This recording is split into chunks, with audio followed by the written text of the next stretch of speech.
Welcome to Deep or Nothing with Miss Daisy O, the podcast where we explore the art of deep thinking. Join me as we dive into thought provoking conversations that challenge the surface and uncover the profound truths that shape our lives. You have never done one fully selfless thing in your entire life. You have used countless people to get to where you are today. Feel free to argue this, but first, I need you to listen to this episode to the end.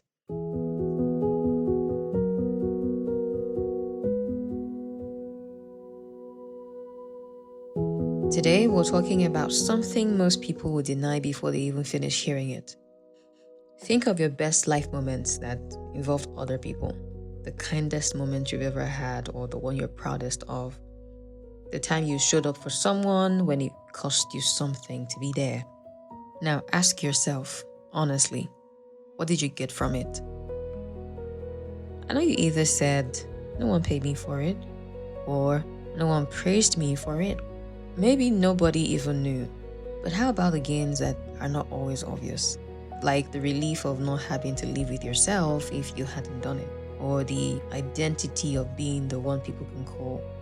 What about that quiet, private proof to yourself that you're a good person, which, if we're honest, is its own kind of reward, just collected in silence? Those are gains too, the ones you've gotten very good at not noticing when you're paid them. Every human connection that you have, every friendship, every sacrifice, every I did it for you is also quietly something you did for yourself. This is the user in you. Welcome back to Deep or Nothing. It's episode 8 of season 2. On the episode today, I will share some truth with you, and I need you to sit with everything that we talk about on the show today. So, let's go. First, I'd like to establish the fact that you are a user. You've just never said the word out loud, or no thanks to society that thrives off labels. We hand out softer names for the exact same behavior, depending on who's doing it. For example, when you keep someone around because they're useful to you, you call it loyalty. When someone keeps you around because you're useful to them, you call it being used. Many times we all use words as they favor our circumstances. The word changes, but the behavior underneath it never does. But if you're really to wonder who you are to everyone in your life and answer truthfully, not the answer that we all polish, right? The real one. The word user may start to feel more familiar than you like to admit. Now, let's do an imagined exercise. Take the word user, write it in the comment section of a newlyweds Instagram post, and watch yourself become the headline on all blogs with several insults rained on you. Now, everybody will defend the couple. Everyone will call you bitter, definitely jealous, you're negative. But nobody will actually argue with the word itself. Then, quietly, in private, away from the comment section, let's ask either of the couple whether they got married because of the other person. This is to get the real answer, yeah? Now, watch the truth come out. Nobody has ever said, I do, purely for the person standing across from them. Several reasons will be given as to why they are with that person or why they married that person, companionship, not wanting to be alone, wanting a family, wanting to fulfill, the truth around how we need to multiply. But it will always tie to the individual. Maybe I should lean slightly towards friendship here. A sense of belonging serves the individual before it becomes communal, if you get what I mean. Friendships might seem as though it has no strings attached, but it's also just people using one another, either for relevance or for the comfort of being needed. Maybe for not being alone on the sad days or on the days for celebration. Think of the friend you call first when something good happens. You're not calling them to purely bless them with your good news. You're calling them because their reaction completes the moment for you. It makes it feel real. It makes it feel earned and experienced. And there's nothing bad about that. I mean, that's just friendship. You call it sacrifice, but it's actually a silent transaction. Either way, it's a transaction nonetheless. Another scenario here. Maybe you stayed in that marriage everyone quietly knew was over for the sake of your children. Maybe you give up the promotion because someone needed you more. Is it the peace of mind that decision brought you, or the approval in a version of yourself that you like better? The good child, the spouse who's very devoted, the person that everyone can depend on. I mean, most times, let's be honest, you trade these sacrifices for a gain. You just never called it a trade.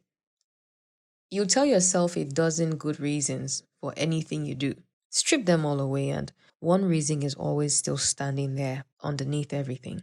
Now ask yourself honestly, the last time you forgave someone for your own peace, that friend who betrayed a confidence, that partner that broke a promise to you, or the family member who made you feel a type of way or didn't regard you, the last time you forgave that person, were you really letting them off the hook? Or were you using the forgiveness to free yourself from carrying the weight of being angry? Forgiveness would look like a gift to the other person, but most times you were the one who needed the release. Think about it. Even the parent who says, I give anything or I do anything for my child is quietly using that child to be remembered, to matter beyond their own lifetime. It's always a case of legacy. It's to feel like the existence counted for something in a world that will forget most of us within 2 generations. You can picture it, yeah? Watch how a parent's face changes when a child achieves something. Not just the parent's face, you can always tell from how they behave. The pride is not entirely about the child. Some of it is a parent finally breathing, finally feeling like the years of sacrifice added up to something. Don't get me wrong, that doesn't make the love false. It just makes the love human. You've resented people for using you in relationships where you were doing the exact same thing, just calling it something different, something lighter. That colleague who only checks on you when they need a favor, you call that opportunistic. But think about the last time you reached out to an old contact only after you needed something from them. You call that networking, loyalty, love, duty. Same use, just prettier language. Our society didn't teach us to stop using people. It taught you to be ashamed of the word while doing exactly the same thing everyone around you does every single day without ever calling it what it is. You were raised on sayings that praised selflessness. You were raised on values that punished honesty about self interest. Don't be selfish. Think of other people first. Said by people who, that same day, made decisions that served them first, and they simply dressed it as duty. It's not that the people teaching you were lying, just that most of them believed it themselves as well. And that's exactly how deep performance goes.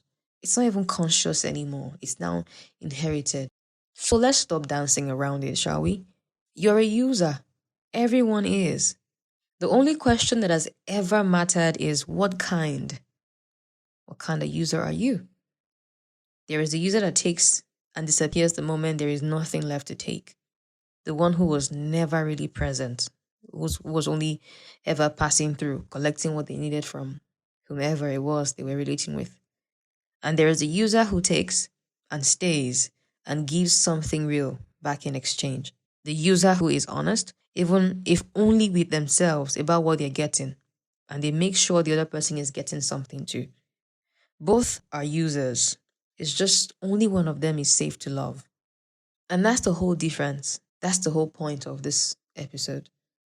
Not whether you're using someone, whether their well being was ever actually part of what you were thinking, you were calculating, or just something that happened to exist alongside your own benefit, something collateral, not intentional.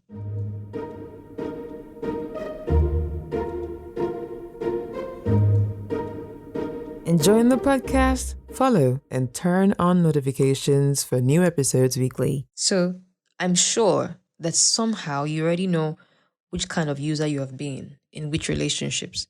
And maybe this is just the first time someone said it plainly enough that you couldn't look away from it.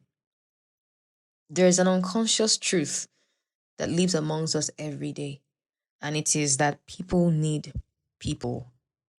That's not a weakness in you, that's the actual design of being human.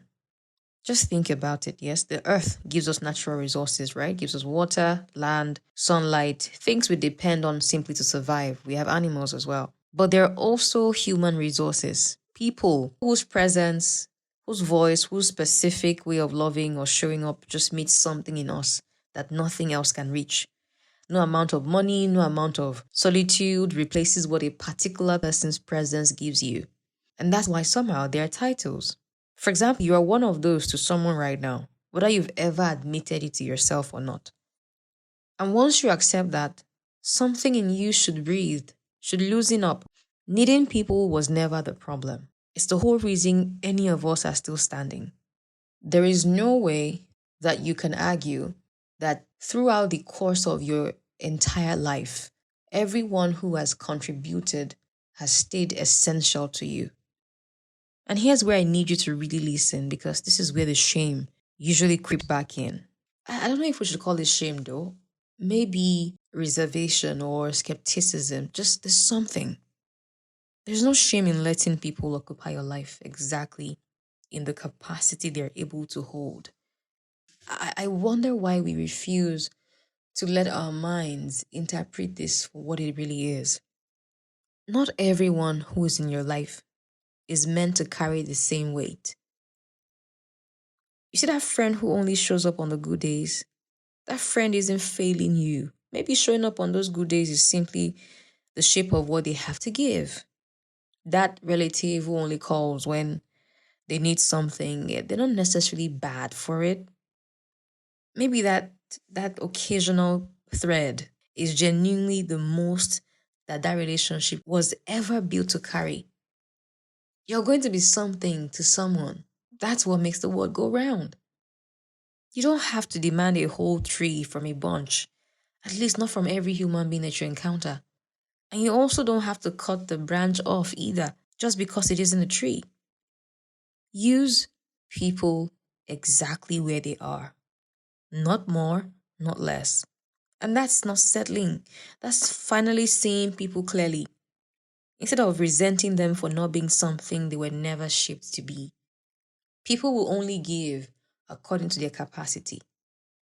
So then, what actually separates a human being from someone stripping another person bare? One thing, only one thing. It's whether the other person's interest was ever part of the thinking at all, the idea behind the relationship, the calculation, if you like to call it that. That's what makes you human. Not the absence of using people. We've already established that that's impossible because you have to use people. What makes you human is the ceiling that you put on it, that limit, that boundary. And that's the moment you stop and ask whether the person in front of you is also walking away with something. And I think about the idea of all of us using each other. And I can boldly say that bad character is what gave birth to the version of selfish that actually deserves the word. It's what took something completely natural, that's people existing for each other, right? In whatever capacity they were built to hold, took that and twisted it into exploitation. So the goal was never to stop using people. The goal was to always stay human while you do so. So here is what I want to leave you with today. You are a user. Everyone is. That was never the part worth being critical of. So stop performing a selflessness you never actually had. And stop demanding it from people who never had to give it to you either. Even the good book says, love your neighbor as you love yourself. You have to have loved yourself first before you love your neighbor. It's a very natural human thing where these things will always come from you and return to you. So start asking the only question that ever mattered. Not the question, am I using that person? No, but the question, am I being honest about it? And am I leaving room for that person to get something real in return? One of the many reasons why relationships fail is that we expect too much from the few people in our lives.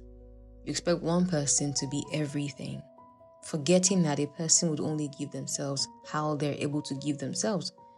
We forget that that person is also a human in themselves who require the things that we may also require. And for some reason, we just expect that they are everything to us.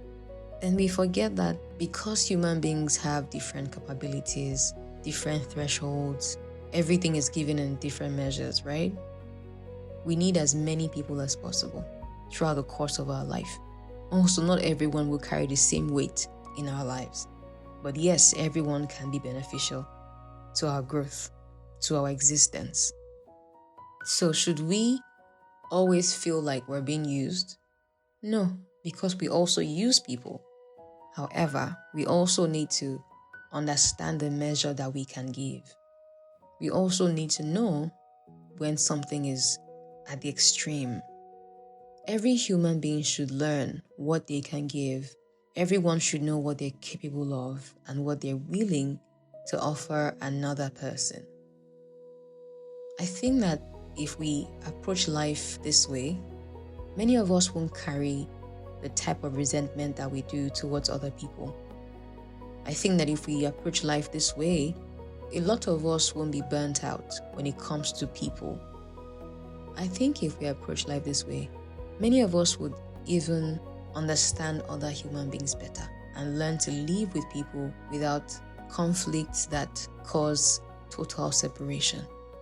You can have a friend in your space who only checks on you once in a while and still be honestly connected to that person. You can have a friend who talks to you every day. You can have a friend who is like a plug and you're certain that when you reach out to them for something, they're sure to get it done. Doesn't mean that you also give them that exact thing in return. You might simply give them comfort while they give you financial opportunities. You might give the other person a sense of belonging while they give you access to other people. So as usual, before we go, I'd like for you to sit with this question for this week. Who have you been using well? And who have you been using without ever giving anything real back? And I'm really hoping that for every time we have these conversations, you get to really sit with these concepts and picture how you fit in. I'm Miss Daisy, and it's always a pleasure.